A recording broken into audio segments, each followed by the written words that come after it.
Hey guys, and welcome back to Mad About Skin. No more retinoids. That's something you're hearing increasingly online when people talk about their own anti-aging skincare routines. For years, retinoids have been the gold standard in anti-aging, often hailed as the one non-negotiable alongside sunscreen when it comes to an effective routine. But that's kind of changed in 2026. Increasingly, people seem to be turning their back on retinoids, both over the counter and prescription strength options, saying that you no longer need them and there's actually some better alternatives on the market. Well, I'm not going to let that stand. We're going to unpick all of that in today's video. This is part of a series that I'm running here on the channel where we really go under the hood of key ingredients in our skincare routine. Talk about trends, do's and don'ts, and just see what's happening in terms of the skincare market. Sit back, relax, let's talk. Do you really need a retinoid? So in today's video, I'm going to share with you everything I can think of when it comes to retinoids, and we're hopefully going to give you guys the information you need in order to make the right decision when it comes to your own skincare routine. And everything is going to be personal. My view in skincare is use what works for you. Some people get phenomenal results from retinoids and could never be without them. Others find that they just don't work for them and they might have discovered alternatives. Equally as valid no matter what your stance happens to be. And here on Mad About Skin, I think we represent a broad spectrum of the skincare community. So I want to hear from you. Reach down into the comment section below and let me know your current retinoid situation. What form of retinoid do you go for and use in your skincare routine? Or do you actually skip them all together? Leave me a comment so we can see where the thoughts and opinions in the Mad About Skin community lie. Of course, in today's video, these are just my thoughts and opinions, and I'm going to do more deep dive ingredient focused content in the future. So if you want to see more of that, you could do me a favor and reach down and give the video a big thumbs up and a like. This really does help me as a content creator because the more likes a video gets, the more widely YouTube will distribute it on its platform. So from the bottom of my heart, love to each and every one of you. Now, without further ado, let's cut that waffle and delve straight on in. So retinoids, love them or loathe them, have been around in our skincare routine for decades, and they're some of the most studied and understood of the skincare ingredients out there. Now, retinoids, whatever form you go for, all derived from vitamin A, and they have similar benefits. You might be opting for an over-the-counter option such as Retinol, or you might be going for a super high-potency prescription one like this, tretinoin. They're all derived from vitamin A, and whilst they'll have different benefits, speed of action, they will ultimately boost collagen and elastin production to minimize fine lines and wrinkles, and increase cellular turnover to give a more smooth, even look to our complexion. That's often why retinoids are termed the gold standard in anti-aging, and I've got some phenomenal results from using them. I started out with retinol. I've ultimately ended up using retinal when it comes to my own routine. I find that works best for me, but I've also experimented with prescription strength options too over the years, and I've shared it in many a video here on the channel. But in 2026, trends really do show that people are shifting away from retinoids. Sales of retinol, which used to be the best-selling retinoid, have plummeted for a number of reasons, and while sales of retinal have increased, they haven't increased at the same rate as retinol has decreased, so the overall retinoid market over the counter is much smaller this year than it has been for any one of the past 5 years. The same trends are seen with prescription strength options. Prescription sales of tretinoin, which is the most common prescribed version, have again fallen by roughly 25% in the last 12 months. That's a huge shift. People have moved to other prescription strength options like tazarotene, but not in the same volumes as the decline in tretinoin. So again, that prescription strength market is much smaller today than it was 12 months ago. And that's got a lot of people talking. Some people have gone as far as to say you just don't need retinoids. There are so many better alternatives. And I would question that. We're going to come on to that later in the video. But first, let's talk about what's really driving these trends, these shifts that we're seeing online. Well, first and foremost, regulation.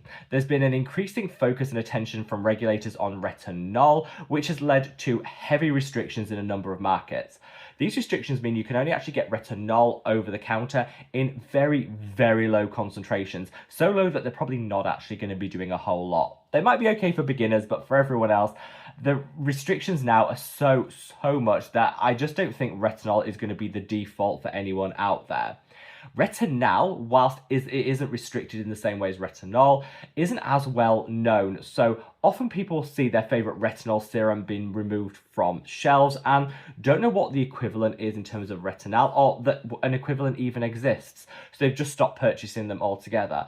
I think this is one of the biggest drivers of the decline in over-the-counter retinoid sales. Regulation increasing year on year, just meaning people are kind of a bit unaware, or unsure at least, about what to actually use.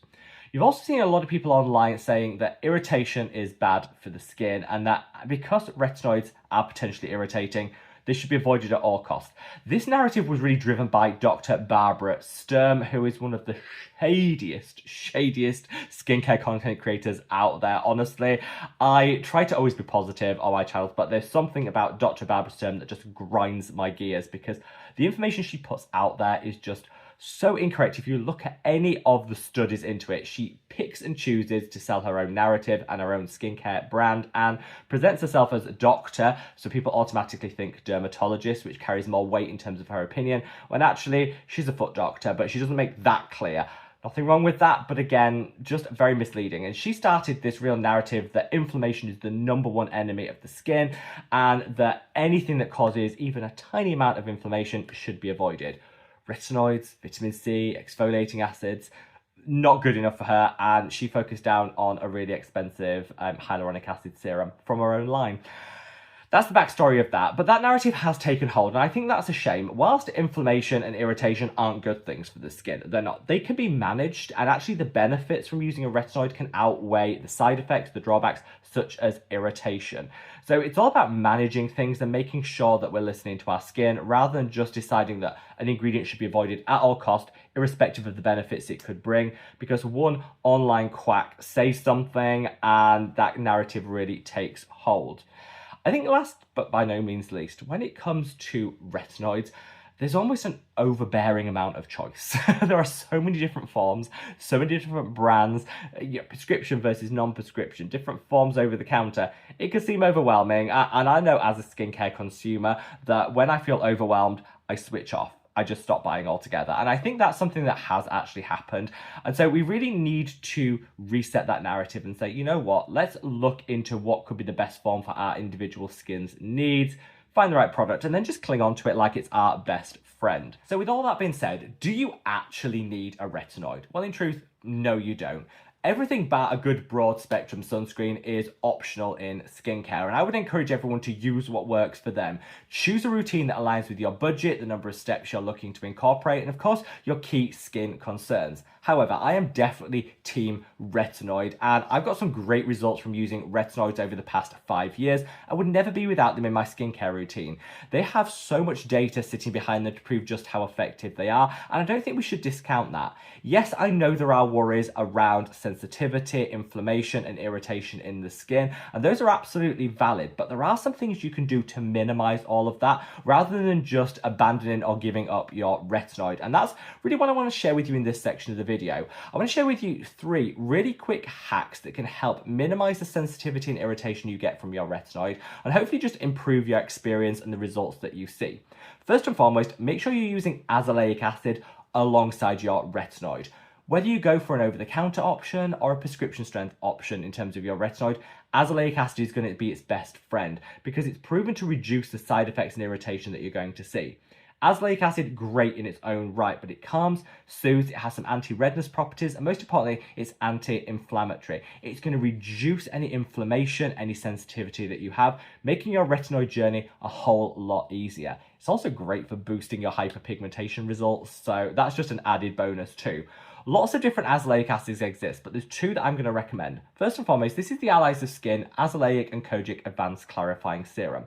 I think this is hands down the best azelaic acid pairing to use alongside retinoids because the formula is going to help to minimize the risk of purging, breakouts, and sensitivity. A lot of people in the early stages of their retinoid experience something called purging, where you get a lot of under the skin breakouts that then can turn into whiteheads, and that can put a lot of people off. It's all part of the retinoid journey, but using something like this can really minimize that, reduce the heal time of any breakouts that you do get, and honestly, this is a little game changer when it comes to brightening the skin. I think this is the best azelaic acid to pair with your retinoid, but it might not be for everyone's budget. I've got a discount code for this, which I'll link down in the description box below to take 20% off it. But if you want something super inexpensive, then the Geek and Gorgeous A-Pad is amazing. It's around £12 here in the UK, so around $15, and this is a really great strength of azelaic acid to use alongside your retinoid. You can use them side by side. I would use azelaic acid twice a day, whereas your retinoid you're going to want to use once a day on an evening. That way, it's just going to be so much easier in terms of your retinoid application, minimizing side effects, sensitivity, and irritation. And if that's the main reason you're thinking of turning your back on retinoids, don't do it until you've tried azelaic acid first. Now, my second tip is focus on your cleanser. A lot of the times when people report they get dryness and sensitivity from their retinoid, it might actually be originating from your cleanser. Lots of the cleansers in 2026 are quite harsh, stripping and drying, more so than ever before. Gentle cleansers used to be a thing, less so now, and I think a lot of the dryness we experience and attribute to our retinoid actually comes from our cleanser. So go for something super gentle, super hydrating, and you'll definitely find that your retinoid application follows on just so much better. A couple of recommendations I can give to you. This one has just relaunched and reformulated, which I love. This is the Inculist Oat Cleansing Balm. This used to be my all-time favorite cleanser, but they reformulated it and it just wasn't as good. Well, it's back. They've reformulated again, and honestly, it's the best it's ever been. This has 5% colloidal oatmeal, which is going to be anti-inflammatory, minimize the risk of sensitivity, and it's beautifully hydrating. Really inexpensive and a great option to kickstart a tretinoin or retinoid routine in the right way. Set your routine up for success with a good cleanser. Another option I would always recommend is the Molecular Silk Amino Hydrating Cleanser from Allies of Skin. This actually doesn't break the bank, but it's probably one of the most rich and luxurious cleansers I've ever used. It's a real treat to use alongside your retinoid, and whichever one you go for, like I say, set your routine up for success. And then last, when it comes to these tips, make sure you get a touch of ectoin in your life. Ectoin is a great ingredient that has proven calming and soothing benefits. So along with the azelaic acid I mentioned earlier, ectoin is going to further calm and restore equilibrium if you've got any side effects with your retinoid. I personally love the Face Theory Ectoin Serum, which I praised to the hilts in a recent video, which I'm going to dig out and leave a link to up there. That's my personal favourite ectoin, but there's lots on the market. I would just say make sure you're using your ectoin in the same routine as your retinoid, and that's just going to further diminish any inflammation and sensitivity that you might get. I would hate for people to be turning their backs on retinoids and the benefit that you can get because of a few scare stories online, or because people haven't been shown really how to effectively use them and offset any of the side effects that you get. So hopefully this video helps. The message I want to get across is, if retinoids aren't for you, that is absolutely fine. There are some great alternatives. They exist, and we have more choice than ever in 2026 when it comes to our skincare routine. But I just want to say to people, don't turn your backs on retinoids because of something you read online. Do so because it aligns with what you're looking to achieve from your skincare routine or how it's impacting your individual skin. There are always workarounds. We're here as one big community. So I would love to hear your own retinoid experiences down in the comment section below. Any hints, tips, and hacks that you can share with people, because when it comes to skincare, we're all in it together, and I think we can learn so much from each other. So yeah, leave a comment with any of your retinoid hints and hacks, because I, for one, would love to hear them. Wherever you are in the world, guys, stay safe, stay well, and love your skin. Take care. Bye!